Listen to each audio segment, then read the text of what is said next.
You're listening to the Curious About Cannabis podcast.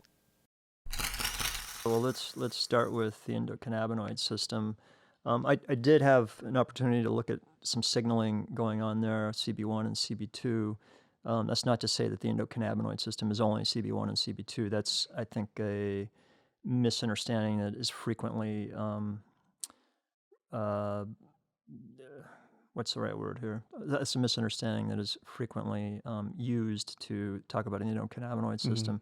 But the endocannabinoid system is really fascinating. I look at it as a lipid signaling network that if we were to diagrammatically look at it, I would say that it's at the bottom of a pyramid, and everything else, neurological system, cardiovascular system, immunological system, all those are stacked on top of it. And therefore, that foundation endocannabinoid system affects everything that's sitting on top of it. So it has this huge role in signaling throughout the body. And I think that's really, really key. And so it's so much more than just the enzymes that are synthesizing and breaking down cannabinoids, and the receptors that are directly considered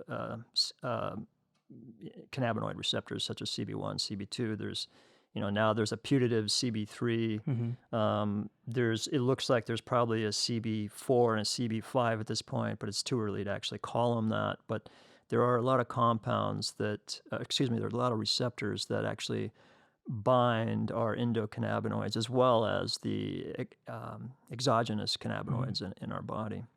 Yeah, and are you referring to like a lot of those G protein coupled receptors? Yeah, GPCRs, exactly. Yeah. And then you've got the ion channels that are coupled to receptors. So the whole TRP receptor system is really fascinating, and makes a huge difference in terms of pain and sensation, as well as just gut health and neurological health. And so it's a very pleiotropic system that affects so many different subsystems or tissues throughout the body.